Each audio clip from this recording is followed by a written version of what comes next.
अस्सलामुअलैकुम and a very good morning. Rahul Lahore में आप सबको खुश आमदीद कहते हैं। मैं हूं मुनीबा आसिफ। मैं बिल्कुल ठीक ठाक हूँ। उम्मीद करती हूँ कि जनाब आप भी जहाँ कहीं होंगे ठीक ठाक होंगे। वैसे भी अप्रैल का जो महीना है ना वो तेज़ी से गुजर रहा है और गर्मी जो है वो भी दिन ब दिन शिद्दत पकड़ती जा रही है। अभी तक रातें तो ज़्यादा गर्म नहीं हुई हैं, मगर अनकरीब ही रातों में भी घुटन का जो माहौल है ना वो बनने लगेगा। अब ऐसी हालत में सिर्फ़ और सिर्फ ये है कि सुबह सवेरे ही ऐसा मौसम होता है जब हल्की फुल्की ठंडी हवा चल रही होती है, और अगर हम अभी से अपनी रूटीन बना लेना कि जनाब सुबह उठकर रोज़ाना की बुनियाद पर हमने सैर के लिए जाना है, और इससे क्या होगा कि हमारी पूरी गर्मियां जो हैं बहुत अच्छे से गुजर सकती हैं। सुबह सवेरे की सैर से अव्वल तो ये फ़ायदा होता है कि हम दिन का आगाज़ कदरे अच्छे माहौल में कर सकेंगे, और दूसरा ये कि आप पार्क में जा रहे हैं, आपके पास कोई करीब जो है बाग है, वहाँ पर जाकर आप कुदरत के हसीन नज़ारे देख सकते हैं। वो आपको मौका मिलता है सुबह सवेरे उठ के अल्लाह पाक का मज़ीद कह लें कि शुक्रिया अदा करने का कि इतने खूबसूरत नज़ारे वो हमें देता है। इसके ना सिर्फ हमारे जो है जिस्मानी सेहत पर बल्कि हमारी ज़हनी सेहत पर भी बहुत मुफीद असरात मुरतब होंगे।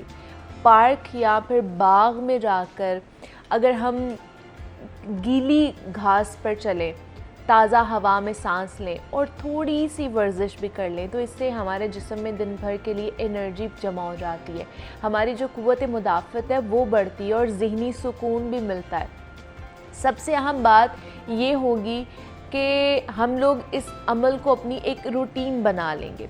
बहुत से लोग हैं जिनको पट्ठों का मसला होता है। पट्ठों की वर्जिश होने से उनके अंदर एक ऑक्सीजन की मिक़दार ज़्यादा जज़ब होती है, और ज़्यादा ऑक्सीजन जाने से हमारे जो पट्ठे हैं ना वो बहुत ज़्यादा सेहतमंद रहते हैं और मज़बूत भी होते हैं। ना सिर्फ ये बल्कि सुबह की सैर से हमारे दिल के अमराज में मुब्तला होने के इम्कानात भी बहुत कम हो जाते हैं। यानी कि सुबह का सिर्फ 1 घंटा हम सैर को दे दें तो हमारा सारा दिन बहुत ही अच्छा गुजरेगा, बहुत ही कारआमद गुजरेगा, और हम लोग एक सेहतमंद ज़िंदगी भी गुजार सकेंगे। और ये अब इसका फ़ायदा हमें याद आता है जब हम पढ़ा करते थे अपने बचपन में सुबह की सैर। उर्दू में ये एक ऐसे हुआ करता था जिसके ऊपर बहुत ज़्यादा हमने पढ़ा भी है, लिखा भी है।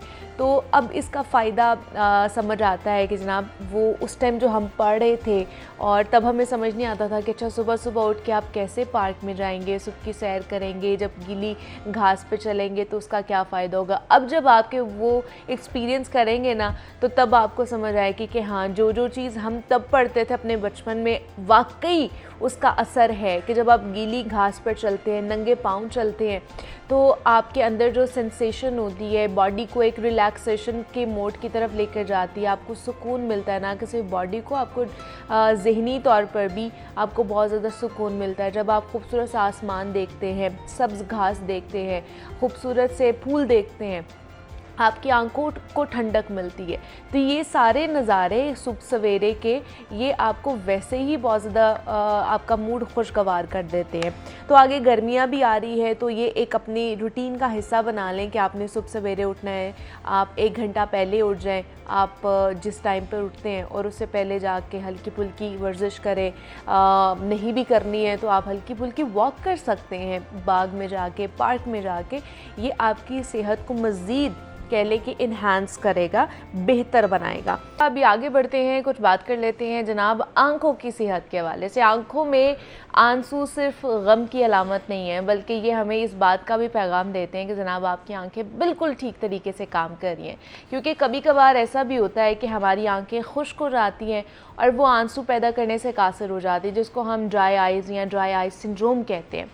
अब इसमें होता ये है कि मुतअद्दिद वजूहात की बिना पर हमारी आंखों में जो ज़रूरी मिक़दार में मौजूद पानी होता है ना वो कम होना शुरू हो जाता है, यहाँ पर वो ख़त्म हो जाता है, जिससे हमारी आंखों में इन्फेक्शन का शदीद ख़तरा लाहक हो जाता है। मौसम गर्म होने से भी, क्योंकि हवा चल रही होती है, जिसकी वजह से बाहर आने जाने वाले अफराद को इन मसाइल का सामना होता है, जो कि ख़ास तौर पर जो बाइक पर सफ़र कर रहे होते हैं। दूसरा ये कि आँखों में ख़ारिश होना, आँखों की रंगत में तब्दीली आना, इसकी अलामात हो सकती हैं। अब ये पर्सन टू पर्सन वेरी भी कर सकती हैं, और अगर क्या इसको देखा नहीं जाए, इसको बड़ा नॉर्मल लिया जाए, तो क्या ये वर्सन भी हो सकती है कि नहीं हो सकती है। तो आज हमने इस पे बात करनी है। इस पर बात करने के लिए डॉक्टर शर्मीन शाहिद हमारे साथ स्टूडियोज़ में मौजूद है, जो कि आई स्पेशलिस्ट हैं, तो उनसे बात करते हैं। डॉक्टर शर्मीन, आपको वेलकम कहते हैं जागो लाहौर में। कैसी हैं आप? ठीक है, अल्हम्दुलिल्लाह, शुक्र अल्लाह का। डॉक्टर शर्मीन, आजकल जिस तरह बाहर गर्मी पड़ रही है, हाँ और वैसे भी आगे बहुत ज़्यादा गर्मी पड़ेगी, फिर लू भी चलेगी, तो उसकी वजह से जहाँ पर हमारी स्किन सफ़र करती है, हमारी सेहत सफ़र करती है, हमारी आंखें भी तो सफ़र कर रही होती है ना। तो ये ड्राई आइज़ सिर्फ क्या इसी वजह से होती हैं या और भी इनकी रीज़न्स हो सकती हैं? अच्छा, नहीं, विंड और पोल्यूशन और ये इन्वायरमेंट एक रीज़न है ड्राई आई होने का, लेकिन इसकी बहुत सारी वजह हो सकती हैं। सबसे पहले तो आप देखें ना कि ड्राई आई का मतलब ये है कि आपके आंसू जो हैं, टेयर्स हैं, वो नॉर्मल प्रोड्यूस नहीं हो रहे। ठीक है, अब इसमें डिफरेंट कॉजेज़ हो सकती हैं कि कोई एक्वस, क्योंकि इसकी डिफरेंट लेयर्स होती हैं टेयर्स फिल्म की ना, तो उसमें हमारी एक्वस डेफिशिएंट वाली ड्राई आई है हमें, या हमारे ग्लैंड्स होते हैं जो ऑयल प्रोड्यूस करते हैं, मीबोबियन ग्लैंड डिसफंक्शन, उसके वाली ड्राई आई है, या फिर लिपिड लेयर की डेफिशिएंसी से ड्राई आई है। तो इसलिए हो किस वजह से रही है, इसके लिए हमें एग्जामिनेशन करके ना रूट कॉज पे जाना पड़ेगा, और mixed type of dry eye भी हो सकती है। अब जो फैक्टर्स रोल प्ले कर रहे होते हैं उसमें आपका एक एनवायरनमेंट एक आपका बहुत बड़ा फैक्टर है कि अगर आपका इन्वायरमेंट, इनफैक्ट सिर्फ समर्स नहीं बल्कि ज़्यादा तेज़ एसी की हवा जो है, ह्यूमिडिफायर, लो ह्यूमिडिटी, वो भी ड्राई आई कॉज कर रही होती है। आपने एक्सपोजर अपना अवॉइड करना है कि डायरेक्ट हवा जो है वो मेरी आंख में ना आ जाए। फिर उसके बाद आपका लाइफस्टाइल कैसा है, आप कॉन्टैक्ट लेंस यूज़र कितने ज़्यादा हैं, आपका स्क्रीन टाइम कितना ज़्यादा है, फिर इसके साथ कुछ हार्मोनल कॉजेज़ आ जाती हैं उसकी बेसिस पे, जैसे प्री मेनोपॉज है, प्रेगनेंसी है, इस तरह से। फिर ओरल कॉन्ट्रासेप्टिव्स ले रहे हैं आप, उसकी वजह से। फिर कुछ मेडिसिन्स हैं, ड्रग्स हैं, लाइक एंटी डिप्रेसेंट्स हो गए, एंटी हाइपरटेंसिव हो गई, इस तरह के मतलब डिफरेंट कॉजेज़ हैं जो इसको ड्राई आई को कॉज कर रही है ना। तो एक चीज़ को नहीं हम कह सकते कि आज आप जाके ये काम कर लें तो आपकी ज़िंदगी से ड्राई आई जो है ना वो मतलब सिर्फ हम इन्वायरमेंट को जो है ना वो ब्लेम नहीं कर सकते हैं, इसके साथ और भी काफ़ी रीजंस हैं जो कि आपके ड्राई आइज़ को लेकर चल सकती हैं, आपको कॉज कर सकती हैं। तो ये क्या बिल्कुल ही ख़त्म हो जाता है हमारे आंखों का पानी, जो हमारे आंसू होते हैं, या आहिस्ता आहिस्ता कम होना शुरू हो जाता है? अच्छा, अब इसमें भी पर्सन टू पर्सन वेरी कर जाता है ना कि कैटेगरीज हैं कि आपको लो लेवल की ड्राई आई हुई है, मॉडरेट है या स्क्वेयर है। वो जितना ज़्यादा आपकी टेयर प्रोडक्शन कम होती जाएगी उतनी ज़्यादा आपको प्रॉब्लम आने का चांस है। बिकॉज देखिए ना, टेयर्स क्या है, टेयर्स हमारी आई में बहुत ज़्यादा हमें बेनिफिट कर रहे हैं, हमारी कंफर्टेबल विजन, ब्लरिंग इवन हम जो हो रही होती है वो टेयर्स की नॉर्मल प्रोडक्शन हो तो आपको क्लियर विजन मिलती है। ठीक है, फिर हमारी बॉडी आई जो कॉर्निया है इन्फेक्शन से उसको बचाता है, बिकॉज टेयर्स के अंदर एंटीबॉडीज होती हैं।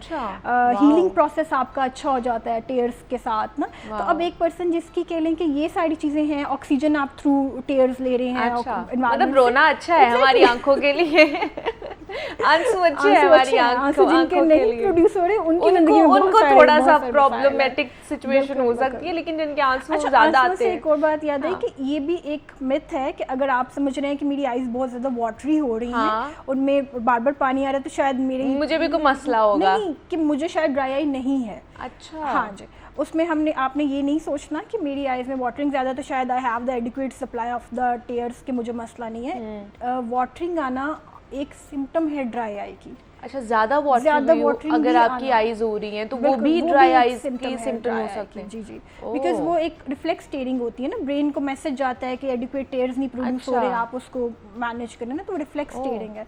तो सिर्फ ये नहीं सोचना कि मेरी आंखों में टेयर्स ज़्यादा हैं तो मुझे प्रॉब्लम नहीं हो रही, उसके लिए भी आपको देखना पड़ेगा। तो इसके अलावा और क्या साइंस एंड सिम्टम्स हो सकते हैं आपकी ड्राई आईज के, जिससे हमें ये पता चल जाए कि अब हमारी जो है ना ड्राई आइज़ की तरफ जा रहा है, पहला स्टेप है या दूसरी स्टेज है या तीसरी स्टेज है? कैसे हम आइडेंटिफाई कर सकते हैं, डायग्नोज कर सकते हैं? सबसे ज़्यादा तो इस पर ना चुभन होती है, आपको बिल्कुल ऐसे लगता है कि सैंड मेरी आंखों में डाल रही है ना, ग्रिटीनेस, फॉरेन बॉडी सेंसेशन होगी। फिर आंख जो थकी थकी महसूस होती है। अक्सर आपने देखा होगा, ऑब्जर्व किया होगा कि जो ये कंप्यूटर यूजर्स होते हैं, सुबह इतनी ज़्यादा प्रॉब्लम नहीं होती, थोड़ी देर आप स्क्रीन पे एक्सपोज होते हैं तो आपकी आंख थक जाती है, उसमें आपको ड्राई आई आ रही है। फिर आपको ब्लरिंग ऑफ विजन हो सकती है। ठीक है, आपका जो है दिल कर रहा मैं आंख को बार बार रब करूँ, वो ये सारी सिम्टम्स हैं उसकी ड्राई आई की ना। कि ये अगर आपको अचानक से होना शुरू हो गई है या कुछ दिन हो रहे थे अब वो ज़्यादा होना शुरू हो गई है, तो ये भी उसकी साइंस एंड सिम्टम्स में हो सकते हैं। तो ड्राई आइज सिंड्रोम के हवाले से हम बात कर रहे थे। डॉक्टर शर्मीन शाहिद हमारे साथ मौजूद थी। Doctor Sharmeen, thank you so much for coming. और जनाब, आप लोग ये जानकर ना बहुत ज़्यादा हैरान होंगे कि हर साल दुनिया भर में तकरीबन 9 अरब डॉलर की रकम जो है ना वो आवाम अपने बालों की देखभाल के लिए खर्च करती है। और इसके अलावा पूरी दुनिया में 3.5 अरब डॉलर के करीब की रकम जो है ना वो हम लोग महज अच्छे शैम्पू की ख़रीदारी में खर्च कर देते हैं। मगर इन सब के बावजूद भी हमारे बाल गिरने का मसला, सर में खुश्की का मसला, बालों की मजबूती का मसला हल ही नहीं होता है। ख़वातीन जो तो चाहती हैं कि उनके बाल सबसे बेहतरीन हो, उसके लिए मुख्तलिफ ट्रीटमेंट्स भी हम लोग लेते हैं, मगर नताइज फिर भी कुछ ख़ास नहीं मिलते हैं। और सिर्फ ख़वातीन ही नहीं बल्कि मर्द भी बाल गिरने के मसले से इस वक्त दो चार है। तो कैसे हम अपने बालों को मजबूत बना सकते हैं, और डेंड्रफ का मसला बहुत सारे लोगों का है, तो उससे निजात किस तरह हासिल की जा सकती है। तो आज हमने इस पर आपको कुछ टिप्स एंड ट्रिक्स बतानी है। तो इस पर बात करने के लिए नईमा राव साहिबा हमारे साथ स्टूडियोज़ में मौजूद हैं और उनसे आपकी मुलाकात कराते हैं। नईमा साहिबा, आपको वेलकम कहते हैं जागुल हॉल में। कैसी हैं आप? ठीक है, अल्हम्दुलिल्लाह। आप कैसी हैं? मैं भी बिल्कुल ठीक ठाक। आज हमारे लंबे घने बालों का जो राज है ना वो हमें आपने बताना है कि हमने किस तरह अपने बालों को जो है ना खूबसूरत से खूबसूरत बनाना है मज़ीद। हाँ, सबसे पहले तो ये है कि आपने ये टॉपिक इतना अच्छा चूज़ किया है, और फिर आपने ये था कि ये एक नई इंफॉर्मेशन दी है, डरा दिया कि इतने अरब रुपए लगते हैं सिर्फ बालों को जो है ना अच्छा बनाने के वाले से, शैम्पूज और मुख्तलिफ ट्रीटमेंट्स इसमें क्या। और जिस पानी से हमने बालों को धोना है वो अरबों रुपया हम उस पे लगा रहे हैं, लेकिन पानी को खत्म करते जा रहे हैं। उस पे हमें तवज्जो देनी चाहिए। आपका ये टॉपिक क्योंकि आज का बहुत अच्छा है और बहुत इंपॉर्टेंट है, और जितना ख़वातीन के लिए उतना ही मर्दों के लिए, क्योंकि मर्द हजरात भी आजकल पोनी का शौकीन हुए हैं कि औरतों से ज़्यादा वो पोनी बनाते हैं। तो ये था कि उनको भी ज़्यादा केयर है अपने बालों की। हाँ जी, क्योंकि आजकल उनके बाल इतने लंबे लंबे नजर आते हैं, देख के भी हैरानी होती है। कुछ के हो जाते हैं, कुछ के वक्त से पहले ही गिर जाते हैं। हाँ, वो तो ख़वातीन और मर्द दोनों में सेम प्रॉब्लम है। तो उसका सबसे बड़ा प्रॉब्लम जो मेरे नज़दीक है वो है हमारी हेल्थ, गट हेल्थ, और हमारी डाइट भी ना। हाँ, एग्जैक्टली। देखिए, गट हेल्थ जो हमारी ख़राब होती है वो हमारी डाइट की वजह से होती है। उसमें सबसे पहले, डाइट से भी पहले जो कॉज बनती है वो बनती है स्ट्रेस। ओके। हाँ, स्ट्रेस से आपकी सेहत पूरी ही ख़राब होती है और बालों पे सबसे ज़्यादा इफेक्ट आता है। लेकिन देखें, आपके बाल आपकी किसी तरीके से गंजपन आ गया है, लोपेशिया आ गया है। देखिए, दो तरह के होते हैं। एक तो होते हैं ख़ानदान, जिसको हम मौरूसी बोलते हैं। एक होता है कि जो हमारी अपनी गलतियों की वजह से होता है। जो मौरूसी होता है वो भी 5% होता है। किसी का चाहे गंजपन, उसको एलोपेशिया भी हम बोलते हैं, चाहे किसी के बाल बहुत ज्यादा हों, वो तो 5% देखने की बात है। लेकिन 95% जो है वो हमें खुद ख्याल रखना है, अपनी गट का ख्याल रखना है, अपने आप को स्ट्रेस से दूर रखना है। सुबह हमने वॉक करनी, अपनी एक रूटीन लाइफ, जो हम चले गए हैं ना, रूटीन से बाहर चले गए, तो फिर यही मसाइल हैं। फिर वो हम इतना बड़ा जो बजट है वो इन कामों पे लगा रहे हैं। उससे ज्यादा जो बजट, मेरा ख्याल है, शैम्पूज वगैरह से ज्यादा बजट हम अपनी एक्सटेंशंस पे लगा रहे हैं कि वो एक्सटेंशन आ गई है, वो एक नया काम। लेकिन आप लोगों ने परेशान नहीं होना, इंशाल्लाह एक्सटेंशन भी नहीं लगेगी। आप लोगों की जो पतली चोटी है वो मोटी चोटी होगी। चाहे आपका स्कैल्प ऑयली है, चाहे आपको ड्राइनेस है, चाहे आपके सर पे एक सरफेस के ऊपर जम जाती है ना जो लेयर खुश्की की, जो कि आपकी किसी भी ऑयल को या किसी भी ऑयल को एग्जैक्टली जो रूट्स के अंदर ही नहीं होने देती। फिर दूसरा देखने में ये आया है कि जो हमारी ऑयली स्कैल्प होते हैं ना, उसके जब हम खारिश करते हैं या वैसे ही उसके अंदर से बारीक सी वाइट हेड टाइप निकलते हैं। वो बहुत कॉज बनते हैं। वो कहते हैं, वैसे सुनने में ये आया है, कहते यही है कि नहीं वो ऑयली है हमारा इसलिए है, लेकिन ये सारा के सारे जो मैं रिसर्च करती हूँ, जो मैं रिसर्च पढ़ती हूँ, जो मैंने रिसर्च किया और फिर दरियाफ्त किया, वो ये है कि ये सारा हमारे स्ट्रेस की वजह से और हमारी गलत चीज़ों के इस्तेमाल की वजह से, मीन्स कि जिसमें केमिकल है। ठीक है, केमिकल, देखिए केमिकल का हम इस्तेमाल, जितना मर्जी आप अच्छा शैम्पू करें, जितना मर्जी आप अच्छा कंडीशनर करें, ठीक है, कुछ इंग्रेडिएंट चेंज होते हैं, कुछ हेल्दी चीज़ें होती हैं, बट होता फिर भी केमिकल ही है। तो मैं, आपको पता है मेरा स्लोगन जो है वो बैक टू नेचर है। मैं नेचर के करीब रह के काम करती हूँ और आप लोगों को भी यही हिदायत करती हूँ कि आप नेचर के करीब रह के, मैं सस्ती आसान घर से, किचन से उठा के चीजें लाती हूँ जो आपके बड़े बड़े मसाइल का हल है। आज मैं जो लेके आई हूँ, एक कंडीशनर लेके आई हूँ, एक, हाँ जी, एक टोनर लेके आई हूँ और एक ऑयल लेके आई हूँ, और ये ऑल पर्पस ठीक है। अच्छा, मर्द, ये खवातीन, सब लगा बच्चे, सकते हैं। बड़े, हर उम्र के अफराद लगा मतलब सकते हैं जिनको इसको। बाल गिरने का मसला है वो भी लगा सकते हैं, जिनके गंजपन हो रहा है वो भी लगा सकते हैं, जिनके बाल चोटी पतली है वो भी जिनके लगा बाल सकते पतले हैं। हो रहे हैं वो भी लगा सकते हैं। और फिर जिनके, देखिए आपको 2 लकड़ियां रखी नजर आ रही हाँ होंगी, जी। एक पत्ते वाली है और एक और एक बगैर पत्ते के की। बगैर है, हाँ। जिनके बालों की कंडीशन जो है, सॉरी, वो ये है, ठीक है। अच्छा, अब आप हैरान होंगी कि ये क्या कंडीशन है। ये कैसे ये कंडीशन वो कंडीशन है कि जो हम केमिकल का इस्तेमाल करके, एक तो हम डाई करते हैं वो केमिकल, ठीक है, सेकंड फिर हम उसको केमिकल से वॉश करते हैं, हाँ वो कंडीशन के बालों की इलास्टिसिटी जो है वो बिल्कुल खत्म और बाल ब्रेक होना स्टार्ट हो जाते हैं। उन बालों में इंशाल्लाह ऐसे लचक आएगी जैसे देखिए इसके अंदर मॉइस्चर है, ये टूटेगी नहीं लकड़ी। क्या बात है, ये एग्जाम्पल आपके हाँ। लिए, ठीक है। आज मैं स्पेशल ये लेके आई थी, क्या बात आप है। लोग भी देखिए कि देखिए ये वो मैंने तोड़ी है, वो हाँ, आपके वो बाल जो टूट दरमियान गई से है। ब्रेक होते हाँ, टूट जाते exactly। हैं, ये है ना, ये हाँ जी। सारा बालों का मॉइस्चर जो है वो हम खत्म कर देते हैं, उसका लास्टर खत्म कर देते हैं। नए से नए कलर, नए से नई शैम्पू, बालों का अल्लाह ताला ने जो कलर देके भेजा आप उसी पे रहे ना। ये जो एक्सटेंशन के खर्चे करे वो एक्सटेंशन लेके लगा लें, अगर इतना ही शौक है तो देखिए ये इलास्टिसिटी आपकी बहाल होगी। चीजें बहुत ही सादा और सिंपल सी हैं। चीजें उसमें क्या है, सबसे पहले मैं ऑयल पे बात करूंगी कि मैंने ऑयल जो ये बनाया है, आज देखिए कोकोनट ऑयल लिया ये मैंने। अच्छा, ये आपको नजर आती है कि कोकोनट ऑयल आप लोग कहेंगे ये वाइट होता है, हाँ। ये इसलिए इसका कलर ऐसे हुआ कि आज इसको 3रा दिन है, इसको मैं आज 5वें दिन खोलूंगी, तो मैंने सोचा मैं अपनी आवाम को आपके प्लेटफॉर्म से दिखा के आती हूँ। अच्छा। कोकोनट ऑयल की ये तारीफ है, देखिए सिख बिरादरी जो है, जो मेरे रिसर्च में है, सिख बिरादरी जो अपने बालों से गाड़ियां भी खींच लेते हैं, उनका सबसे बड़ा जो सीक्रेट है वो कोकोनट ऑयल और कोकोनट का खाना, कोकोनट का लगाना, उसका पानी पीना, ये सबसे बड़ा सीक्रेट है। ओहो, वाह जी, ठीक है। हाँ जी, मैंने इसके अंदर डाला है कोकोनट ऑयल, ठीक है। और साथ में 3 चीजें डाली हैं, वो चीजें सीक्रेट हैं, वो मैं आपको बताऊंगी। वो चीजें ये है कि इसके अंदर तकरीबन ये 150 ml ऑयल है। अच्छा, 150 ml ऑयल है, कोकोनट का ऑयल है, ठीक है, कोकोनट का ऑयल है।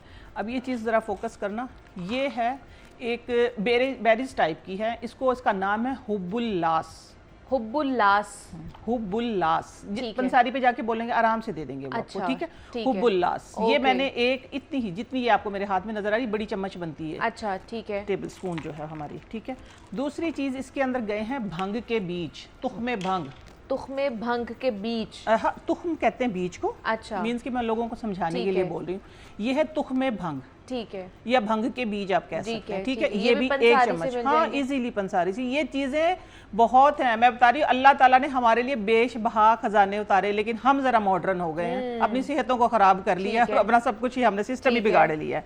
2 चीजें हो गई हैं। तीसरी चीज जो मैंने इसके अंदर डाली है वो ऑप्शनल है, इसलिए चाहे आप इसके अंदर मेथरे डाल सकते हैं। अच्छा, हाफ, इससे जितना जितना ये डाला ना उससे हाफ, मीन्स कि ये मैंने 1 चम्मच डाला है ना, तो आप इसकी जगह मेथरे डाल सकते हैं आधा चम्मच, या कलवंजी डाल सकते हैं, ये टोटली ऑप्शन। लेकिन असल जो चीज़ हुब्बुल्लास जो है, मैं आजकल के मौसम के मुताबिक ये मैंने ऑयल बनाया, वो इसलिए बनाया कि आजकल पसीना आता है, खास तौर पे वो लड़के जो हेलमेट पहनते हैं, या वो बच्चियां जो हिजाब करती हैं, यूनिवर्सिटी गोइंग है, या ऑफिस में या कहीं भी, तो पसीना आता है। पसीने की वजह से जो हमारे बाल टूटते हैं, जो प्रॉब्लम होते हैं, इंशाल्लाह 100% उसका सोल्यूशन, ना आपके बाल टूटेंगे, ना गिरेंगे, पतली चोटी मोटी होगी आपकी, बाल हेल्दी होंगे। और फिर जो बाइक पे जो हेलमेट लेते हैं, जो सर में पसीना आता है, जो कैप भी पहनते हैं, किसी भी तरीके से सर में जो पसीना आता है, जिसकी वजह से मसाइल होते हैं, ये सब मसाइल का हल है। ओके, हाँ जी, ये मतलब सब इसमें ये 2 चीजें और जो तीसरी आपने बताई है वो ऑप्शनल है। अगर आपके पास हैं तो आप ठीक है, नहीं है तो ये 2 चीजें काफी है। हुब्बुल्लास और भंग के जो बीज हैं, ये इन दोनों मसाइल का हल है, जो पसीने से होने वाले, जो बैक्टीरिया पैदा होके जो हमारे बाल अकड़ जाते हैं, फिर टूट जाते हैं, फिर खुदा ना खास उसमें जुएं आ जाती हैं, तो ये उनका इलाज है। अच्छा, सही है। तो इसको किस तरह मैं बताने लगी हूँ। रात को आप लोगों ने इसको लगा लेना है, सुबह बस वॉश कर लेना है, सिंपल। हाँ जी, बिल्कुल, इसका कोई ऐसा वो नहीं है कि आप लोगों ने कोई 1 घंटा या 2 घंटा, इसको 2 घंटे से लेकर 24 घंटे तक लगाए। इससे नए बाल उगेंगे आपके, इससे आपके बाल जो पसीने की वजह से आपके बाल टूटते हैं या जड़ों से बाल निकलते हैं, ठीक है ना, जो बाल खराब हो जाते हैं, बाल अक्सर आप कहें डैमेज हो जाते हैं, घुंघरियाले हो जाते हैं, उनकी इलास्टिसिटी खत्म हो जाती है, अजीब से हो जाते हैं, बालों में स्मेल आती है, फंगस लग जाती है बाल लोगों के सर में, तो ये सारे मसाइल का हल है। और ये जैसे आपने कहा कि इसको आपने 5वें दिन, हाँ, अब ये बताने लगी हूँ, ये मैं बताने लगी हूँ आपको कि ये मैंने 150 ml लिया था, इसके अंदर जितना मैंने बताया मिकदार उतनी ये डाली है। डालने के बाद अब इसको आज तीसरा दिन है, कल 5वां दिन होगा, मैं इसको खोल दूंगी। उसके बाद इजीली आप इसको, ये जरूरी नहीं कि आप धूप में रखें, किचन में आम जगह पे, बस एसी वाले रूम में ना हो, नॉर्मल जगह पे किचन में रखें। आजकल तो किचन में भी इसका टेम्परेचर नॉर्मल टेम्परेचर जो होता है, इसको पकाना भी नहीं है। और इसी तरह बस फिर आप जहाँ भी आपका ड्रेसिंग टेबल आप वहाँ ला के रखें, इसको रात को लगाएं और सुबह सर वॉश कर लें। और ये कितने दिनों तक इसको रख सकते हैं हम बना के? रखें, फॉर एवर रखें इसको। इसमें हाँ, इसको इसका कोई इशू नहीं है ना, इसमें कोई चीज खराब होने वाली है ही नहीं। ये बीज नीचे पड़े रहेंगे, सिर्फ आपने ऑयल इस्तेमाल करना है। ये देखिए ना, बैठ गई है मतलब नीचे। इसको छानना भी नहीं है, इसी तरह यूज करना है। मैंने आपके लिए खोल दिया जी, देखिए मैंने बता दिया आपको। ये देखिए ये ऊपर आ गया, ये चीजें नीचे बैठ गई, आपको नजर आ रही होगी, कैमरा फोकस कर लेगा इसको, ठीक है ना। ये इसलिए मैं स्पेशल लेके आई थी, वरना मैं इधर बना के ऊपर होने थे तो फिर वो आवाम जो थी वो परेशान होती है, इस तरह कैसे। ये देखिए नीचे बैठ गए, सही है ना। ठीक है, हाँ, ये 5वें दिन आप लोगों ने खोलना है। ये खोलने के बाद बस फिर आप इसको, ये देखिए मैंने तो बनाया ना 150, आप इसको 1 kg बना लें, मिकदार रेशो बढ़ा लें, ज्यादा बढ़ा उसी हिसाब से जार बड़ा ले लें, ठीक है। जब ये खत्म होने लगे तो आप एक और बना के रख लें साथ में। हाँ, ये मैंने सिर्फ ये इसलिए बनाया था, थोड़ा सा मैंने कहा मैं दिखा सकूं मुख्तलिफ प्लेटफॉर्म। और इससे वो जो अगर खुश्की का मसला है या बाल गिरने का मसला है, बाल पतले हैं, वो भी सारा सारे हेल्दी हो जाएंगे, सारे प्रॉब्लम आपके सॉल्व होंगे। इसके अलावा मैं एक अभी टोनर जो लेके आई हूँ, वो टोनर भी मैं आपको बताऊंगी, वो भी सस्ता सा और घर की चीजों से बनाइए। आप पंसार से लेके आई हैं, वो आपके घर में ही मौजूद है। घर में जो मौजूद है वो है छोटी सैलिश, जिसको बोलते हैं छोटी प्याज। छोटी छोटी प्याज होती है, सैलिश बोलते हैं उसको, सिर्फ बेर टाइप होती है। अच्छा। जो कि हम लेते ही नहीं है, ठीक है ना। वो बड़ी बड़ी प्याजें छांटते हैं ना, वो बेचारी जो छोटी छोटी बची जाती है, वो बहुत कमाल की चीज आपके बालों के लिए। अच्छा। हाँ, अब ना महंगी कर देना सुनने वालों को कह रही हूँ, क्योंकि वो सस्ती सी दे देते हैं, उनको पता नहीं है। ठीक है, मतलब छोटी प्याज लेनी है, छोटा जितना छोटा होगा बालों के लिए वो उतना अच्छा है। एंटी बैक्टीरियल है ये, एंटी क्या कहते हैं, फंगल भी है ये, और इन्फ्लेमेशन को भी खत्म करता है, बैक्टीरिया को किल करता है हमारे बालों से। छोटा प्याज लेना आपने करना ये है कि मैंने जिस तरह ये आपको नजर आ रहा है, ये मैं बना लेती हूँ अक्सर, आज ही मैंने बनाया था इसलिए मैं आज ये लेके आई हूं। अच्छा, सही है। ये मैंने इसके अंदर लिया है प्याज, ठीक है, ये आपको दिखाऊंगी मैं। हाँ, वो अंदर नजर आ रहा है, ये नजर आ रहा है, ये प्याज, ये देखें, ये छोटे प्याज के मैंने किए 4 पीस, ठीक है, और छिलके के समेत। अच्छा, छिलका ऊपर से नहीं उतारना हमने। और मैंने लिया है 1 गिलास पानी, ठीक है। उसके अंदर लिए मैंने 1 चम्मच चाय वाली पत्ती, जो पत्ती भी आप इस्तेमाल करें। अच्छा, चाय वाली पत्ती, काली पत्ती जो होती है। मैंने 1 गिलास जो पानी लिया उसके अंदर 1 चम्मच पत्ती डाली, ठीक है। और 4 प्याज, छिलका नहीं उतारना, सिर्फ ऊपर से काट के उसकी 4 पीस किए और डाल दिए, ठीक है। और साथ में 1 चम्मच ही, जितनी आपने पत्ती डाली उतने आपने चावल डाल दिया। अब ये चावल देखें, आपको नजर आ रहे होंगे, ऐसे लग रहा है सर गुड़ के चावल पक गए हैं। हाँ, ऐसे ही उनका कलर चेंज हो गया, कलर चेंज हो गया। ओके। हाँ, तो ये जो है, ये देखिए, अब प्याज की आप पकड़ के देखिए, प्याज की खुशबू से लोग इरिटेट होते हैं। जो प्याज की आपको आई नहीं आई ना, नहीं कोई खुशबू, ये जो प्याज की खुशबू से स्मेल से इरिटेट होते हैं ना, तो उनके लिए ये है कि जो इसके अंदर मैंने डाली चाय की पत्ती, ये किल कर देती है इसको। इसका फंक्शन सारा रहता है, इसकी प्रॉपर्टीज सारी इसके अंदर रहेंगी, लेकिन जो इसकी स्मेल उसको किल कर देंगे। ठीक है। इसको आपने अब यूज किस तरीके से करना है वो मैं बता देती हूँ आपको। ये स्प्रे बॉटल में इसीलिए लेके आई थी कि आपने करना ये है कि स्प्रे बॉटल की भी जरूरत नहीं है। वैसे तो मैं नॉर्मली स्प्रे बॉटल उनके लिए, जिस तरह मर्द हजरात हैं कि वो शावर से कर लें, लेकिन आपने इसी तरह करना है कि इसको एक कप में डाल लें। कप में डाल के सर नीचे करके ऊपर डाल लें, सर के ऊपर। ये अच्छा, हाँ, सही है। आपके सर में चाहे तेल लगा है, चाहे आपको नहाए हुए 2 दिन हो गए हैं, चाहे आपको 24 घंटे होंगे, आपके बाल गंदे हैं, ऑयल आया हुआ है, नो इशू, ये आपने ऑयल लगाया हुआ है। आपने ये वाला जो ऊपर आपको टोनर नजर आ रहा है, ठीक है, ये पूरा टोनर आपका बन गया, कंडीशनर बन गया। ये आपने बालों के ऊपर लगा के 1 घंटा, 2 घंटे, 3 घंटे, आप जितनी देर मर्जी स्टे करें, कोई इशू नहीं है। अच्छा। सिंपल पानी से फिर इसको वॉश करके आप कोई भी माइल्ड सा शैम्पू कर लें। अच्छा, हाँ, सही है। ये आपके बालों का ये राइस जो है, ये जितनी देर रखेंगे, लेट से अगर ये 24 घंटे गुजर जाता है तो ये फर्मेंटेड बन जाएगा आपके लिए। अगर आप इसको फ्रेश यूज करते हैं, ये कंडीशनर है आपके लिए। अच्छा। हाँ जी, आपके बालों के सेम मसाइल जो मैंने इधर बताए हैं, उस सेम मसाइल को ये सॉल्व करेगा। ठीक है। जो प्याज है वो आपको पता है कि बालों के लिए बहुत अच्छी है, एंटी फंगल है, एंटी बैक्टीरियल है, ये बैक्टीरिया खत्म करती है। पानी तो वैसे ही बहुत ज्यादा चावल का पानी तो वैसे कोरियन वो जो स्किन है और बालों के लिए भी बड़ा अच्छा है, बालों के लिए भी, क्योंकि मैं इसको यूज करती भी हूँ और करवाती भी हूँ। मेरी जितनी भी प्रोडक्ट है ना, मैं आपको ये बता दूं, जितनी भी मेरी प्रोडक्ट जो मैंने बनाई है अपनी, वो सारी किचन बेस्ड होम बेस्ड चीजें सही हैं है, और ठीक है। अल्हम्दुलिल्लाह इतना अच्छा फीडबैक है। तो ये ठीक था, मैं इसलिए आप लोगों का शुक्रिया अदा करती हूँ कि प्लेटफॉर्म मुहैया करते हैं ताकि मैं लोगों को तक, ज्यादा हाँ। से ज्यादा ये नेचर का पैगाम जो पहुंचा सकूं बिल्कुल कि ऐसे छोड़ दो अरबों के बजट को और नेचर के करीब थोड़े थोड़े पैसों पे आ घरों में ही जाओ। अपने देखे इर्द गिर्द आपको बहुत सी चीजें मिल जाएंगी जो कि आपको और सेहतमंद बना देंगी। तो इसको हम कितने दिन बना के रख सकते हैं या हर दफा फ्रेश नहीं, बैच बनाना है हमने? नहीं, आप इसको 4 से 5 दिन रख सकते हैं। अच्छा, फ्रिज में रख फ्रिज सकते में हैं। रख हाँ, दें। फ्रिज में रख सकते हैं। ठीक है। ये फिर मैंने बताया ना कि आपका ये वो फर्मेंटेड वाटर बन ठीक जाएगा। है, ठीक है, अगर ठीक है। बाहर 24 घंटे रख लेंगे इसको, वरना फ्रिज में रख सकते हैं। थोड़ा सा गर्म किया और लगा लिया, ठंडा नहीं अच्छा, लगाइएगा। ठंडा नहीं लगाना, ठंडा गरम नहीं लगाना है। हाँ, गर्म भी नहीं, नॉर्मल जैसा टेम्परेचर होता अच्छा, है, रूम लेकिन ठंडा नहीं, टेम्परेचर। ठंडा नहीं ओके, होना चाहिए। ओके। अच्छा, सेकंड फिर ये एक और जो कॉज बनती है हेयर फॉल की, हाँ जी। वो देखिए पहले से मैंने बताया ना, स्ट्रेस है या हमारी ओबेसिटी है, मोटापा जी, है, जी। स्ट्रेस, ये इन चीज़ों के अलावा जो अंदर से बीमारियां, मीन्स के जो छुपी हुई बीमारियां हैं, वो हैं सबसे ज़्यादा जो कॉमन, जो अब मेरे केस मेरे पास आ रहे हैं, मेरे क्लाइंट जो आ रहे हैं, वो है अपना thyroid, iron deficiency. Okay. Iron deficiency, iron deficiency का भी मैं बताऊंगी आप लोगों को कि आयरन डेफिशिएंसी सिर्फ 5 रुपए में, डेली 5 रुपए में, और 15 दिन आप लगाएं, 5 का 15 कितना बनेगा? आप अपनी जो महंगी महंगी जो ड्रिप्स लगवाते हैं, महंगे महंगे जो आप प्रोडक्ट खरीदते हैं या महंगी महंगी मल्टीविटामिन खरीदते हैं, अच्छा। उनका एक 5 रुपए का हल मैं लेके आई हूँ वाह। आपके पास। वो है सिर्फ किशमिश के 15 दाने।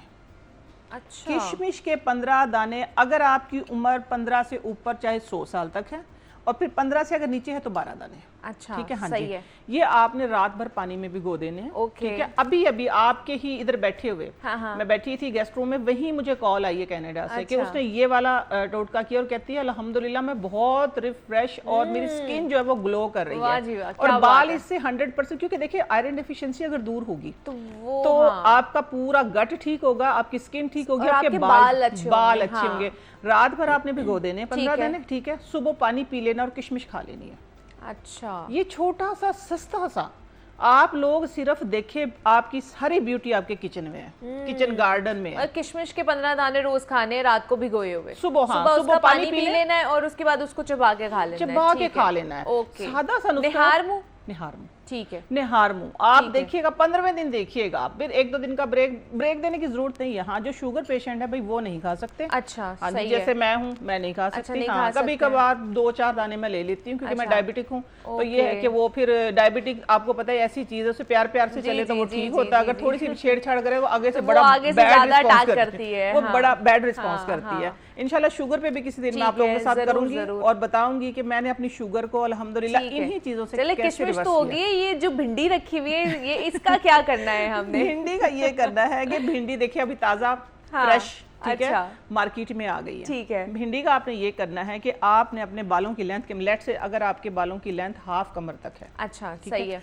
तो फिर आपने 5 भिंडियां लेनी है। अच्छा, 5 भिंडियां ठीक है। लेके सिर्फ इसका आगा पीछा ये इधर से नोक और ठीक ये है, उतार हाँ। के इसको पानी में रात भर भिगो दें। ओके। अगर आप शुगर पेशेंट हैं तो उसको फिर सिर्फ 2 काफ़ी हैं तो पी लें, तो उससे भी शुगर रिलीफ मिलता है। अच्छा। ठीक है, अदरवाइज इसमें इतना लास्टर आ जाएगा पानी के अंदर, इतनी लेस आ जाएगी उसे एक गिलास के अंदर, आपने वो लेस के समेत वो 5 भिंडियां जो है वो ब्लेंडर जार में डालनी है, उसको खूब ब्लेंड कर लेना। अच्छा, ब्लेंड करने के बाद आपने करना इसको स्टेन कर लेना, क्योंकि जो उसके पार्टिकल्स होंगे, इसके ये वाले पार्टिकल्स है, बन ठीक जाएंगे, है, ठीक वो है। निकल जाएंगे। थोड़ा सा मोटा स्ट्रेनर ले लीजिएगा, कोई अच्छा, इशू नहीं अच्छा। है। उसको वो फिर एक आपकी जेल बन, जैसे मैंने आपके इस पे हाँ, अलसी की हाँ, जेल हाँ, नहीं बताई थी, वो जेल बन जाएगी। वो जेल जो है वो आपने अपने बालों के सर के ऊपर डाल के नीचे तक लगा लेनी। कोई रफ कपड़ा पहले, थोड़ी सी मेहनत करनी पड़ेगी, पैसा बचेगा, सेहत बचेगी और कुदरती नेचुरल तरीके से आप लोग हेल्दी और आपके बाल अच्छे होंगे। इससे ये होगा कि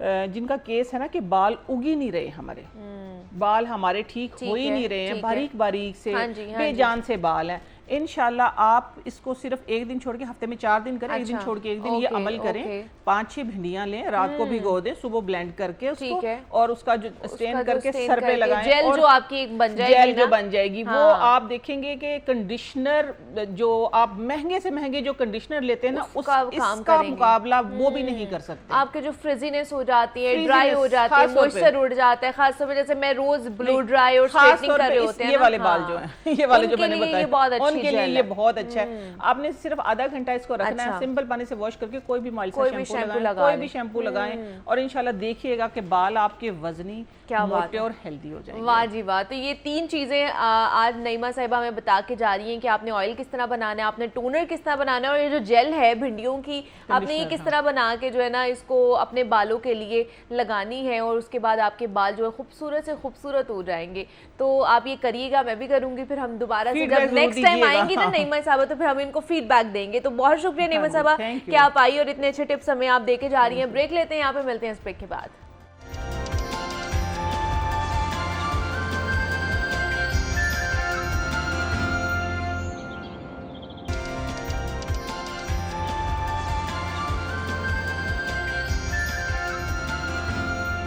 अभी आगे बढ़ते हैं जनाब, कुछ पाकिस्तान में ख़वातीन के हवाले से बात कर लेते हैं। और ख़वातीन ने अपने हुकूक़ और तहफ़्फ़ुज़ के लिए एक तवील जद्दोजहद की है जो हर दौरे हुकूमत में जारी भी रही है, और इसी जद्दोजहद के नतीजे में ख़वातीन के हवाले से बहुत सारी कानून साजी भी हुई, नए इदारे भी बने और ख़वातीन के मसाइल को हल करने की कोशिशें भी की गई।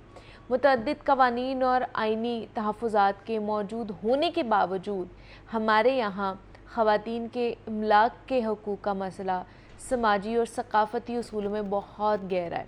अगरचे ख़ातून जो है वो कानूनी तौर पर उसको जायदाद की मलकियत, विरासत और उसका हक़ हासिल है, लेकिन इन हकूक़ के नफाज और नफाज को मुतअद्दिद चैलेंजेस का सामना करना पड़ता है। जबकि हमारे मज़हब इस्लाम ने भी औरत को विरासत का हक़ दिया है, मगर हमने इस्लामी मुल्क में रहते हुए उसे इस हक़ से महरूम रखा है। इस पर कानून साजी की मुखालिफत की है।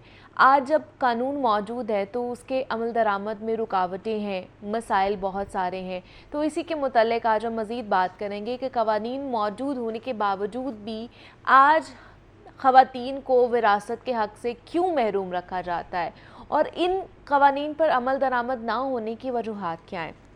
तो इसके ऊपर बात करने के लिए हमारे साथ स्टूडियोज़ में डॉक्टर सोनिया है जो कि एसोसिएट प्रोफेसर हैं, और उन्होंने हमें ज्वाइन किया है। उनसे आपकी मुलाकात कराते हैं, उनसे बात करते हैं। डॉक्टर सोनिया, आपको वेलकम कहते हैं जागो लाहौर में। कैसी हैं आप? ठीक हैं? अल्लाह का शुक्र, thank you so much for the invitation. Doctor Sonia, Pakistan में ख़वातीन ने अपने हकूक़ के तहफ़्फ़ुज़ के लिए एक लंबी जद्दोजहद की है और अभी तक बल्कि करते आ रहे हैं, ये कहना गलत नहीं होगा। तो हुकूक मौजूद हैं, आइन भी हमें हक़ देता है विरासत का, बाकी मामलात का भी, लेकिन फिर भी कहीं ना कहीं लूप होल्स आ जाते हैं, कहीं ना कहीं वो चीज़ें निगलेक्ट की जाती हैं, पीछे रह जाती हैं। क्या आपको वजूहात लगती हैं इसकी कि हमारे एंड से कोई प्रॉब्लम होती है कि किसी और एंड से होती है? नहीं जी, यहाँ पे तो मैं पाकिस्तान की स्टेट को अप्रिशिएट करना चाहूँगी। जब हम अपने कॉन्स्टिट्यूशन को देखते हैं, बहुत सी चीज़ें हमारे यहाँ मौजूद हैं। हमारे यहाँ हकूक़ हर तरह के जेंडर के लिए मौजूद हैं, मेल फीमेल इंटरसेक्स, आप जो भी कह लीजिए।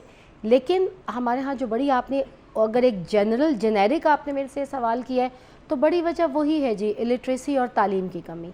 देखिए, अगर मुझे मालूम ही नहीं है कि मेरा ये हक़ मौजूद है और अगर मेरे साथ कहीं ज़्यादती होती है, तो मैं कैसे अपने हक़ के लिए आवाज़ उठाऊंगी या उसके लिए कोई प्रैक्टिकल स्टेप लूँगी। हाँ। मैं हर दफ़ा आपसे, आपके टीवी प्रोग्राम के आपके तवज्जुह से ये बात करती हूँ, हमें what we really need to do, we have to address the issues from the grass root level. अभी भी हम उन्हीं झमेलों में फंसे हुए हैं।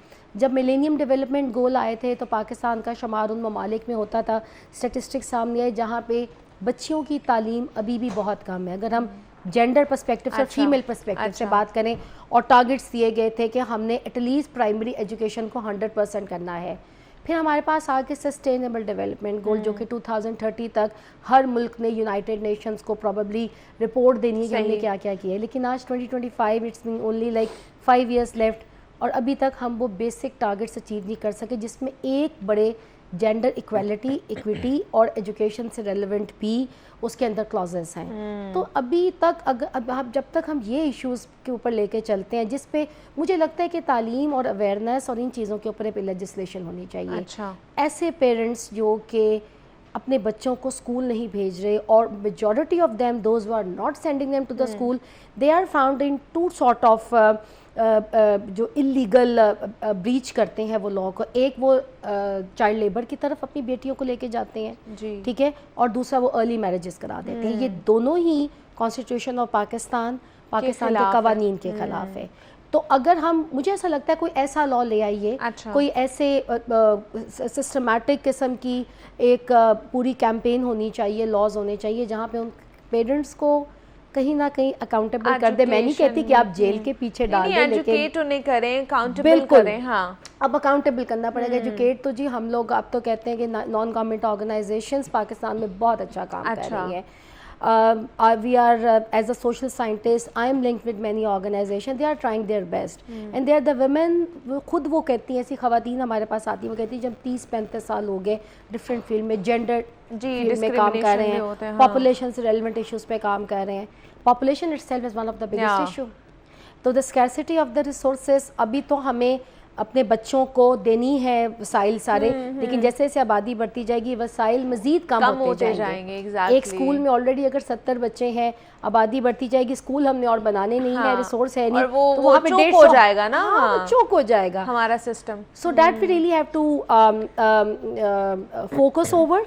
हमें एजुकेशन पे बहुत ज़्यादा तवज्जो देनी है, और उसी से जब आप एजुकेट कर देते हैं तो फिर आपको यकीनी तौर पे एक डिफरेंस नज़र आता है। लेकिन ये जो ख़ासतौर पर प्रॉपर्टी का मामला है, ये विरासत का, प्रॉपर्टी का, मलकियत का, ये ख़ासतौर पर इसको मर्द के साथ ही क्यों लिंक्ड अप किया जाता है, या सिर्फ मर्द का ही हिस्सा क्यों होता है, या हक है विरासत पर?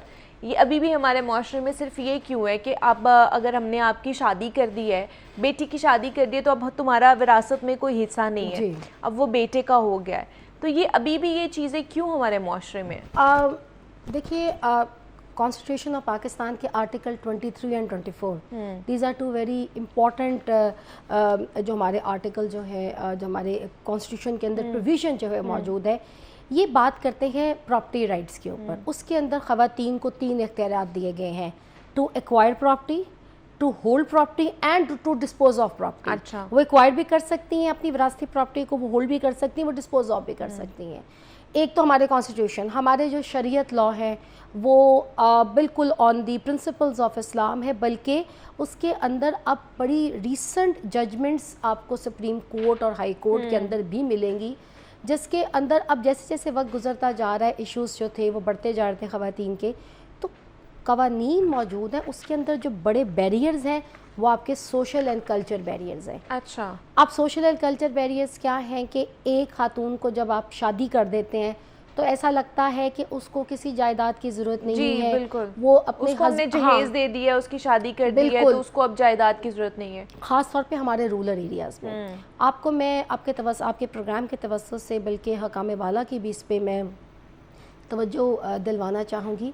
हमारे रूरल एरियाज़ में जो हमारा फ्यूडल सिस्टम है, जागीरदाराना सिस्टम है, मैं क्योंकि एक सोशल साइंटिस्ट हूँ और मैं अपनी स्टूडेंट लाइफ से एक्शन रिसर्च करी हूँ, हम ऐसे इदारों में जाते हैं जो ख़वातीन जहाँ पे रखा जाता है ख़वातीन को, जैसे हमारे दारुल अमान है और भी कई इदारे हैं। इवन मैं आपको बताऊँ, मैं मेंटल हॉस्पिटल गई जो सर्विसेज हॉस्पिटल के साथ है, तो एक ज़माने में वहाँ पे मैंने कुछ केस स्टडीज़ की, कुछ रिसर्च कंडक्ट कराई, तो मुझे पता चला कि it is very sad to tell you कि हमारे यहाँ ऐसी ख़वातीन भी उन हॉस्पिटल में एडमिट करा दी जाती हैं जो बेसिकली उनके साथ एक उनको ड्रग्स की तरफ या तो लगा दिया जाता है।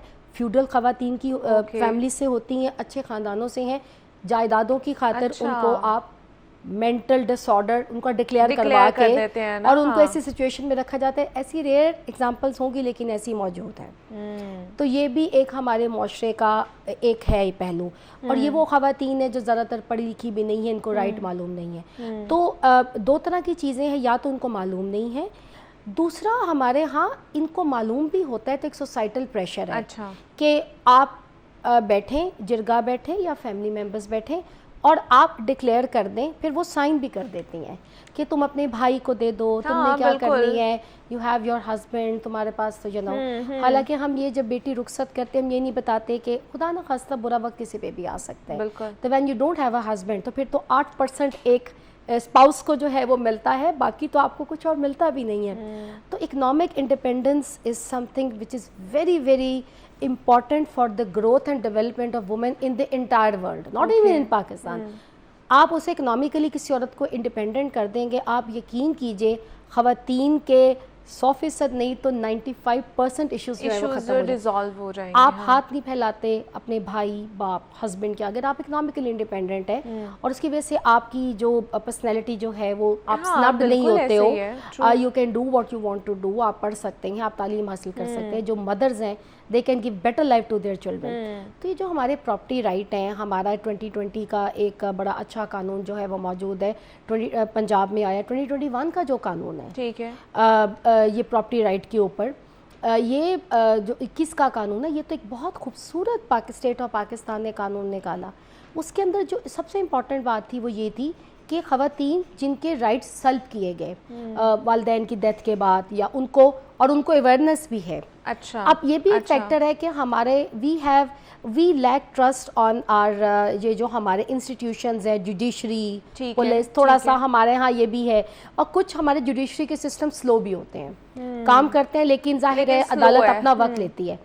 अब एक औरत जो कि सड़क पे इतनी जाने में इतनी कंफर्टेबल नहीं होती, शायद there are number of millions of Pakistani women who are not comfortable जो कि पब्लिक ट्रांसपोर्ट में, तो वो क्या ही अदालत जाएंगी या पुलिस स्टेशन जाएंगी, और एक उसको स्टिग्मेटाइजेशन की तरफ ये कि अच्छा तुम अब अदालतों में भी जाओगी, तुम अपना हक भी मांगोगी, तुम वकीलों के पास जाओगी, तुम मर्दों में जाओगी, तो that sort of mindset prevails in our society. So अब ये जो हमारा कानून आया 2021 का, इसमें ख़वातीन को बहुत ज़्यादा एक अच्छी आज़ादी दी गई। वो ये कि फर्स्ट स्टेप में you don't need to go to the court, simply go to the ombudsperson. ख़वातीन वहाँ पे जाए जिनको लगता है कि उनके बाप भाई या वालिदैन की डेथ के बाद या ऐसी सिचुएशन में किसी ने जायदाद या कोई नहीं, भी या उनकी प्रॉपर्टी के ऊपर उन्होंने कंट्रोल कर लिया है, कब्जा कर लिया इवन के कई ऐसी प्रॉपर्टीज होती है जो कि जॉइंट प्रॉपर्टीज के किराए आ रहे होते हैं, तो सुप्रीम कोर्ट किराएदार जो है ना वो कब्जा कर लेते हैं, और किराए आ रहे होते हैं वो भाई या वो ले रहे होते हैं। सुप्रीम कोर्ट की कई जजमेंट्स है जिसमें जब वो औरत की फेवर में आया तो उन्होंने उनको ये भी कहा कि जो किराया पीछे से लिए वो भी इनको अदा करो। अच्छा। बिल्कुल। अब ये क्या होता है, 21 का जो कानून है इसमें ऑम्बड पर्सन के पास खातून जाएगी, एक सिंपल एप्लीकेशन जो है वो वहाँ पे जमा करवा देगी। She don't need to go to the, she doesn't need to go to the courts कि इनिशियल उसने वकील हायर करना है, उसके सोर्सेज भी कम है। Ombudsperson can take up the matter, वो सारी इंक्वायरी करेगा, वो कमिश्नर को जो है वो बाकायदा ऑर्डर कर सकता है। वो बड़ी बड़ी ऑम्बड पर्सनस हमारे यहाँ उन्होंने बड़े बड़े अच्छे रोल प्ले किए, और नौयत इस तरह की रही है कि वो नीचे के लेवल पे, इसी लेवल पे मामला सॉल्व भी हुए हैं। तो कोर्ट जाने की जरूरत खवातीन को नहीं भी रही इनिशियल स्टेजेस पे। हाँ, तो कोर्ट को जैसा कि आपको मैंने बताया ना कि हमारे माशरे के अंदर स्टिग्मेटाइज कर दिया, why women are going to the court and dealing with the lawyers and things like that. So ये एक तो देखिए कवानीन तो हमारे मौजूद है, लेकिन वही बात है कि अब ये जो मैंने ऑम्बड पर्सन वाली आपको बात बताई, कितनी फीसद खवातीन को ये बात मौजूद है कि पहला स्टेप ये ले लीजिए।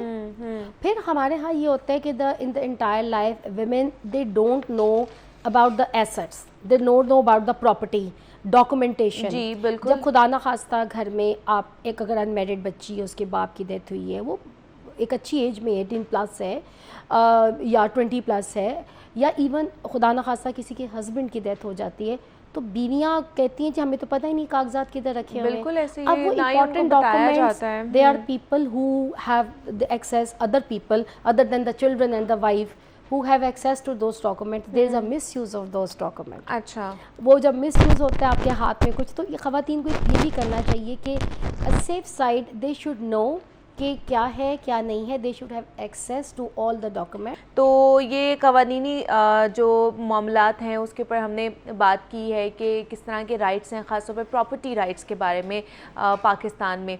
तो इस पर बात करने के लिए डॉक्टर सोनिया हमारे साथ मौजूद थी। Doctor Sonia, thank you so much कि आप आई और इसके ऊपर हमारे साथ बात की है। ब्रेक लेते हैं, यहाँ पर मिलते हैं इस ब्रेक के बाद।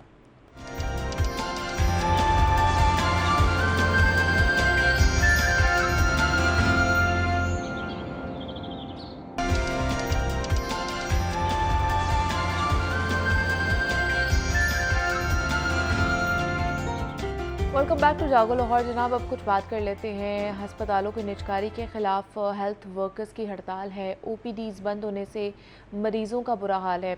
शोबा बैरूनी मरीज़ा में मसीहाओं की अदम दस्तयाबी के बायस हज़ारों मरीज़ों की मुश्किलात में मज़ीद इजाफ़ा हो चुका है।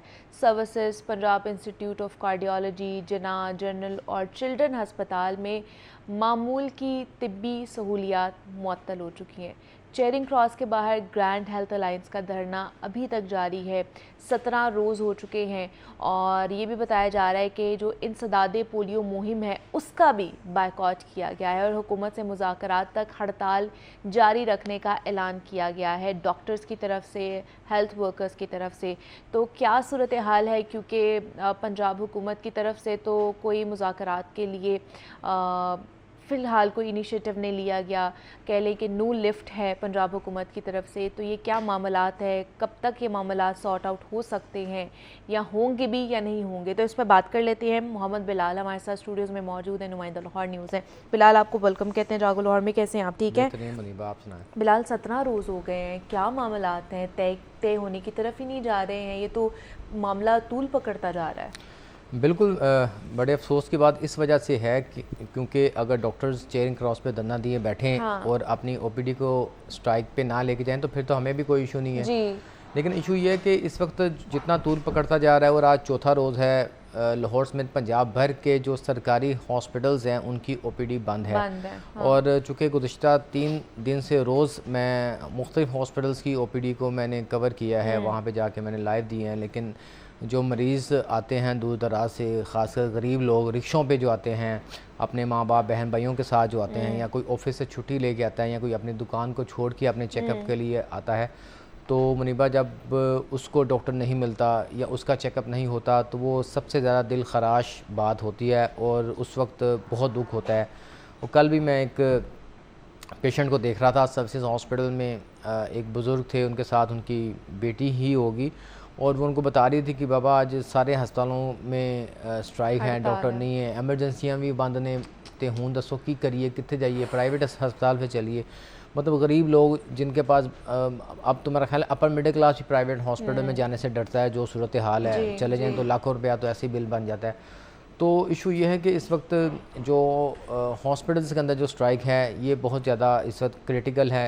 इस पे अगर हुकूमत ने इनके साथ मुज़ाकरात नहीं भी करने थे तो कोई ऐसा मेकानिज़म बनाया जाए ताकि ये जो सूरत हाल पैदा हो रही है इसको ख़त्म किया जा सके। अच्छा। आपको पता है कि इस वक्त जो पंजाब इंस्टीट्यूट ऑफ कार्डियोलॉजी है इसकी ओपीडी भी मुसलसल बंद की जा रही है। अच्छा। और मैं चूँकि एक लंबे अरसे से हम यंग डॉक्टर्स की स्ट्राइक को कवर करते हैं, पंजाब इंस्टीट्यूट ऑफ कार्डियोलॉजी की एमरजेंसी ओपीडी को तब बंद किया जाता था जब वो कहते थे ना कि हाथ से कोई चीज़ निकल जाती है, तो ये चूँकि आपको पता है दिल का मरीज़ है, बड़े इंतहाई क्रिटिकल जो पेशेंट्स हैं वो यहाँ पे आते हैं। ऑब्वियसली कल भी मैं वहाँ पे जब जा रहा था तो इवन के ओपीडी बंद थी, इलाज मुआवजा नहीं हो रहा था, फिर भी सैकड़ों लोग वो थे जो कि अपनी जो दवाइयाँ होती हैं 2 माह के लिए या 1 माह के लिए जिनको मिलते हैं मुफ्त में, वो लेने के लिए आए। तो उनकी लंबी लाइनें थी, एक काउंटर सिर्फ खुला था, वहाँ पे तकरीबन को 300 के करीब जो लोग थे वो थे जो कि अपनी मुफ्त में अद्वियात लेने के लिए आए थे। आपको पता है इतनी महंगाई, इन लोगों से दवाइयाँ नहीं ली जाती तो 3-3 हज़ार रुपये का ये एक डॉक्टर की फीस देंगे। हाँ, प्राइवेटली तो अब तक एक अंदाजे के मुताबिक चूँकि एक हॉस्पिटल की ओपीडी में तकरीबन 3,000 से जो 5,000 मरीज़ है वो रिपोर्ट होता है। तो अब तक 4 दिन के अंदर कुछ 1.5 लाख से ज़ायद जो मरीज़ है ये मुतासिर हो चुका है, क्योंकि ऑपरेशन भी इसकी वजह से मुतासिर हो रहे हैं। चूँकि जो मरीज़ ओपीडी में आता है वो फिर रेफ़र होकर जाता है आगे इंडोर में, इंडोर से फिर आगे उसका जो ऑपरेशन है वो होता है। तो ओपीडी बंद होने की वजह से जो इंडोर की सर्विसेज है वो भी 50% मुअत्तल हो जाती हैं, फिर उसकी वजह से 50% ऑपरेशन भी नहीं होते। तो इस वक्त जो सूरत हाल है वो सिर्फ एमरजेंसी ही चल रही है और एमरजेंसी के अंदर भी जो YDA के डॉक्टर्स है वो काम शाम नहीं कर रहे हैं। वो जो काम कर रहे हैं वो HO ही काम शाम कर रहे हैं, तो उसी की बेस पे जो है ये चल रहा है। मेरी अभी वो जो डॉक्टर शुएब नियाज़ी है जो प्रेसिडेंट हैं इनके, मैंने उनसे बात हुई तो वो कल शेखजाद हॉस्पिटल थोड़ा बहुत खुला था, वो चल रहा था। तो अभी मैंने उनसे पूछा शो से 10 मिनट पहले, मैं कहा किधर है नियाज़ी साहब? कहते मैं बिलाल भाई वो शेखजाद हॉस्पिटल आए हैं वो बंद कराने के लिए। Oh my God. तो कहने का मतलब है कि वो अब वो चाहते हैं कि गवर्नमेंट सारे गवर्नमेंट हॉस्पिटल बंद हो, सारे गवर्नमेंट हॉस्पिटल बंद हो, वो चाहते हैं गवर्नमेंट घुटनों पे आए। अच्छा ठीक है, गवर्नमेंट कहती है हमने घुटनों पे नहीं आना। और मुझे पर्सनली मुझे ये लगता है कि चूँकि बेसिकली जो BHU RSC गवर्नमेंट देने जा रही है वो निचकारी वो करेगी, लेकिन इनको में भी हो सकता है कि मुज़ाकरात इनको किसी और तरीके से इनको, लेकिन अभी तक तो हुए नहीं। 17 रोज़ गुजर गए हैं, अभी भी मुज़ाकरात की एक कह लें कि आवाज़ तक नहीं आई गवर्नमेंट की तरफ से। नो लिफ्ट वाला मामला चल रहा है, वो वहाँ पर बज़िद हैं, गवर्नमेंट उधर से बाजिद है। तो अंदर तो पिस तो आवाम रही है, मरीज़ पिस रहे हैं जो दूर दराज से आ रहे हैं, उनका इलाज मुआलजा मुतासर हो रहा है, उनको तो कोई फ़र्क नहीं पड़ा जो दोनों साइड पे बैठे हुए हैं। तो हुकूमत चाहती क्या है, वो क्या चाहती है? देखिए, हुकूमत ये चाहती है कि उनके 2-3 बयानिए हैं। वो ये है कि हम तो जो BHU और RSC जो देने जा रहे हैं, ये हम बिल्कुल मेरिट पे देने जा रहे हैं। और इसका वो कह रहे हैं कि हमने मरियम नवाज शरीफ साहिबा को बाकायदा तौर पे अपनी वो उसमें लिया हुआ लूप में, कि ये चूँकि एक लंबे अरसे से चल नहीं रहे थे, हमने इनको रिवैम्प किया। अब हम थर्ड पार्टी के तौर पे एक डॉक्टर को ही दे रहे हैं, वो डॉक्टर ही BHU रन करेगा। तो हम ये प्राइवेटाइज इसको नहीं कर रहे, ये हम एक डॉक्टर को ही दे रहे हैं जो कि BHU को बहुत अच्छे लेवल से और तरीके से चलाएगा। और चूँकि वेरी फर्स्ट स्टेज पे इन्होंने 150 दिए थे पायलट प्रोजेक्ट के तौर पे, वो कामयाब हुआ, तो फिर उन्होंने CM पंजाब को साथ लो में लिया, फिर उन्होंने 1000 जो मज़ीद थे वो दिए थे, जिसकी वजह से ये जो BHU वाला जो सिस्टम था ये फिर उनको पसंद आ गया। अभी तक की जो गेम है वो है सिर्फ CM पंजाब मरियम नवाज शरीफ के हाथ में। और उसको चूँकि मेरी जब भी दोनों मिनिस्टर से बात हुई है तो वो अभी इस बात से अवॉइड करते हैं बात करने पे, चूँकि सेक्रेटरीज दोनों ज़रा ज़्यादा पावरफुल हैं। नादिया साकिब भी जो है वो भी मरियम के साथ डायरेक्ट हैं, तो उनकी जानिब से भी कहा गया कि हमने ताहाल इनके साथ मुज़ाकरात नहीं करने, ये कर लें, इनके पास जो है वो करने को। तो यंग डॉक्टर्स आपको पता है फिर अभी इनको साथ लूप में ले लिया है, जो BHU के डॉक्टर थे, लेडी हेल्थ वर्कर थी, लेडी हेल्थ विजिटर थी, ये पोलियो के जो कतरे पिलाने वाले थे, अब ये सारे इनके साथ लूप में आ गए हैं। तो अब आपको पता है ये पोलियो कैंपेन चल रही है, ये भी इसी की वजह से मुतासर हो रही है। इवन कि गवर्नमेंट कोशिश कर भी रही है कि इसको मैनेज किया जाए किसी तरीके से। चलो मैनेज हो भी जाएगी, लेकिन 100% जो एश्योरिटी के साथ जो होनी थी वो नहीं हो पाएगी। अल्टीमेटली थोड़ा बहुत इफेक्ट तो पड़ता ही पड़ता है, ठीक है, जितना मर्जी आप जो है ये कर लें। चलें, डॉक्टर शुएब नियाज़ी साहब ने भी हमें ज्वाइन किया है, सदर हैं YDA के, तो उनसे बात करते हैं, उनसे जानते हैं कि ये मामला कहाँ तक पहुँचेगा, उनका क्या मौक़िफ़ है, क्या वो स्टेप बैक करेंगे नहीं करेंगे। डॉक्टर साहब बहुत शुक्रिया आपके वक्त का। डॉक्टर साहब 17 रोज़ गुजर गए हैं, एहतजाज जारी है, धरना जारी है, एक तरफ आप लोग ज़िद लगा के बैठे हैं, दूसरी तरफ हुकूमत मुज़ाकरात के लिए मान नहीं रही है, लेकिन अवाम या फिर ख़ास तौर पर जो मरीज़ है मुतासर तो वो हो रहा है ना, उसको किस चीज़ का उसको हम ज़िम्मेदार ठहराएं, या वो बेचारा क्यों पिस रहा है इस चीज़ में? Thank you madam for giving the time. सबसे पहली बात जो है मैडम, जिसका बिलाल भाई आपको बता रहे थे जी, कि जो पायलट प्रोजेक्ट किया गया, पायलट प्रोजेक्ट को मैडम टाइम दिया जाता है 3 से 6 माह का, ठीक है।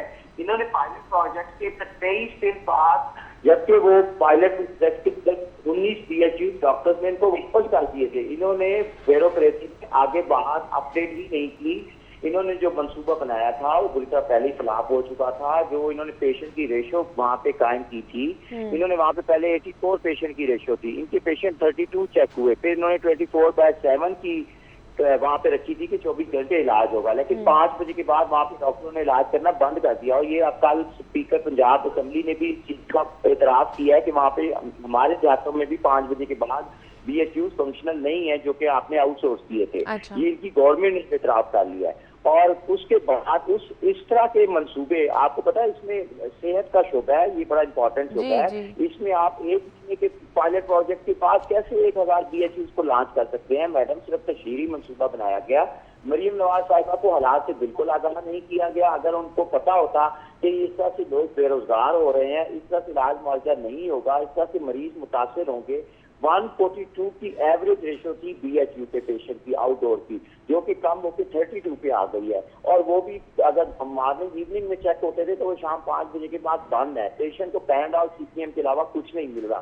जो डिलीवरी की सहूलत दी गई उसमें आप देख रहे हैं कि वहाँ से मौलूद रेफर किए जा रहे हैं, वहाँ से सेक्शन रेफर किए जा रहे हैं, क्योंकि वो कहते हैं कि टोटल हमें 8,70,000 रुपया दिया जा रहा है, जिससे सिर्फ बिल ही पूरे नहीं होंगे, हम तनख्वाहें कैसे देंगे। 19 अफराद वहाँ पे बरसरे रोजगार थे, जिसमें से अब 3 बंदों से काम चलाया जा रहा है। आपको पता 3 बंदे क्या 24/7 ड्यूटी दे सकते हैं? ये तो ह्यूमन के ही खिलाफ है, इंसानियत के ही खिलाफ है।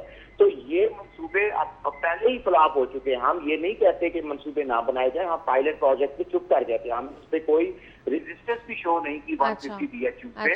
लेकिन उन्होंने जब वो मंसूबा पायलट प्रोजेक्ट ही कंप्लीट नहीं किया, उसको 6 माह दिए ही नहीं है और 1000 BHU दोबारा कर दी, जिसमें हमारे तकरीबन 1100 डॉक्टर बेरोजगार हो गए, 23,000 निजी अमला जो था, जो कि कॉन्ट्रैक्ट पे काम कर रहा था, वो बेरोजगार हो गया। जो लोग अब मुल्तान की हमारी बच्चियां हैं जिन्होंने वो BHU की हैं, सादाबाद रहीम खान के हार्ड एरिया के अंदर उन्होंने BHU बात किए। नहीं तो हॉस्पिटल्स के भी तो मामला डॉक्टर साहब आप देखें ना कि वहाँ पर दवाइयाँ चोरी वहाँ पे होती हैं, बाकी मामला वहाँ पे होते हैं, बहुत सारे ऐसे केसेस हमारे सामने आते हैं, वो फिर किसने हल करने हैं? इसका मतलब ये है कि आप हर शोबा बेच देंगे, ठेकेदार बुला लेंगे, प्राइवेट लोग, आप सरमायादार मियां मंशा को बुला लेंगे, फिर आप किस चीज का वोट लेते हैं? जब हेल्थ और एजुकेशन आपने आउटसोर्स करने हैं तो आप खुद भी घर गए, पंजाब असेंबली भी आउटसोर्स कर देंगे, किस चीज की कस्टोडियन है? ये जो बेरोटेड बाबू तनख्वाहें ले रहे हैं, करोड़ों रुपए के फंड ले रहे हैं, डेंगू और कोरोना के फंड इन्होंने ले लिए, डॉक्टरों के भी खा गए, ये तो फील्ड में नहीं निकलते उसी वाले कमरों से, तो इनको बुलाए ना, ये भेजे वहाँ पे दवाइयाँ क्यों चोरी हो रही है?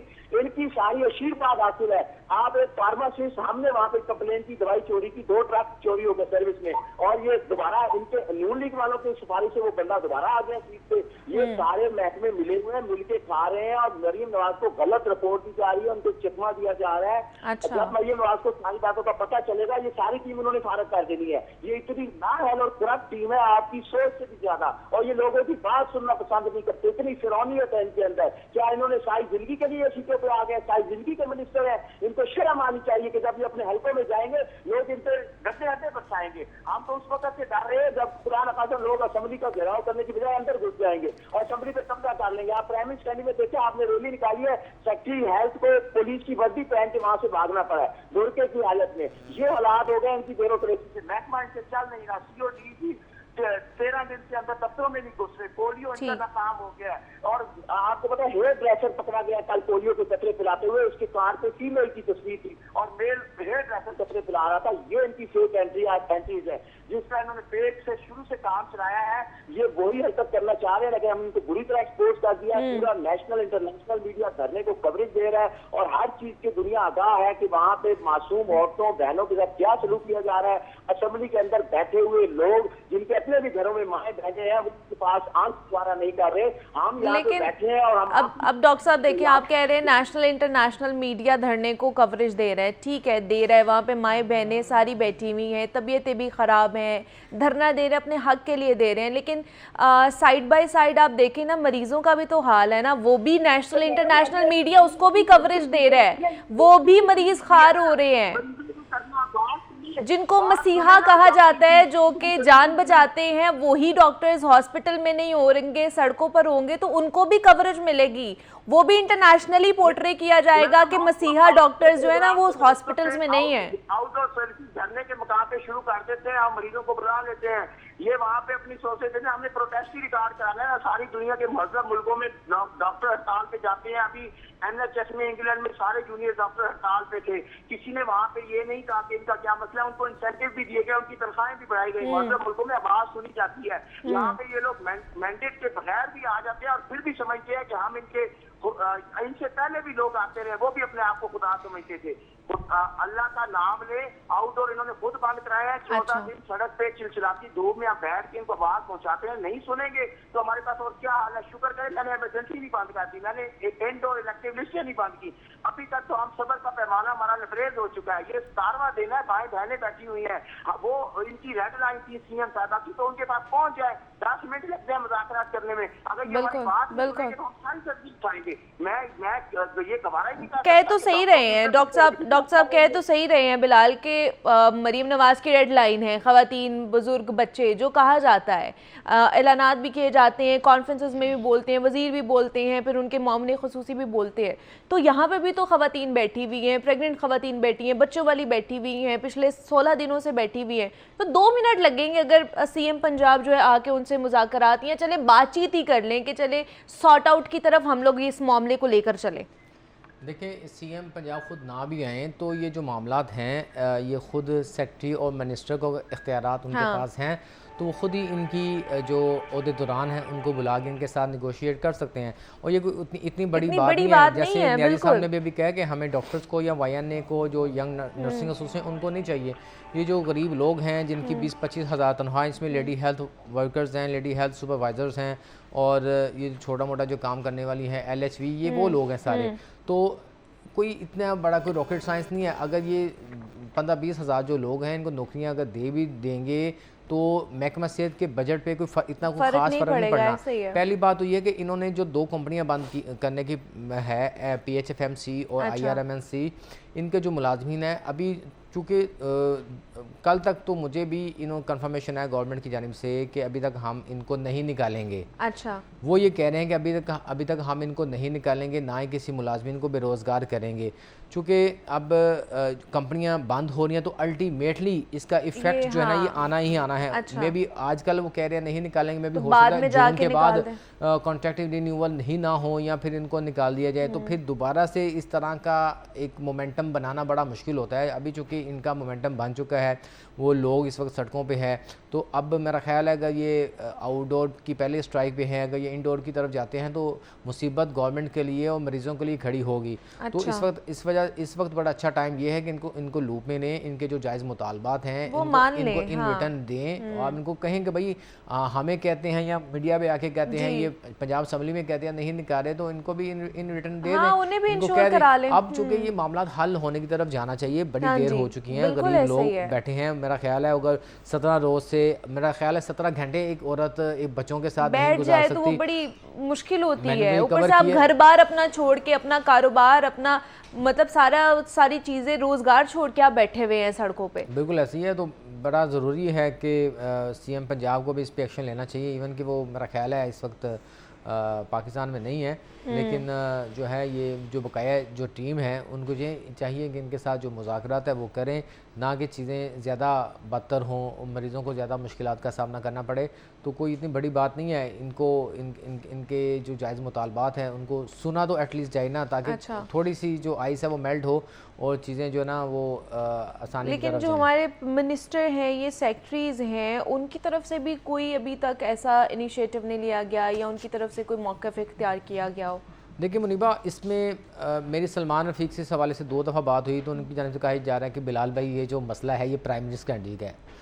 अब पता नहीं क्या हो गया, ये डर रहे हैं बात करने के हवाले से ना। अच्छा, तो मिनिस्टर डर रहे हैं बात करने के हवाले से। सलमान रफ़ीक साहब कहते हैं जी ये ख्वाजा, अभी भी हमने उनको कॉल की है काफ़ी दफ़ा, सलमान रफ़ीक साहब को, उन्होंने नहीं उठाई है। वो कहते हैं कि हम इस इशू पे नहीं आएंगे। आप मुझे, लेकिन ये इशू ही उनका है ना, मुझे किसी और इशू पे बुला लें, का ही है ना, किसी और इशू पे बुला लें, उस पे मैं आ जाऊंगा। ये ग्रैंड हेल्थ अलायंस पे मैंने नहीं आना, इनके एहतजाज पे मैंने नहीं आना। कौन बात करेगा हुकूमत की तरफ से? कौन बताएगा कि क्या मामलात है? इस पे अभी वो सेक्रेटरी साहिबा हैं, वो भी उस तरह खुल के जवाब नहीं दे पा रही। तो आपको पता है फिर ये जो पंजाब असम्बली में स्पीकर हैं मलिक अहमद खान, इनकी जानिब से भी इनको कहा गया, YD को जब बुलाया गया, आप अपने मुतालबात हमारे सामने रखें, हम CM साहिबा को आगे पेश करेंगे। अब इस बात को भी मेरा ख्याल है 7-8 रोज गुजर चुके हैं और उस पर भी कोई पेशरफ्त नहीं हुई।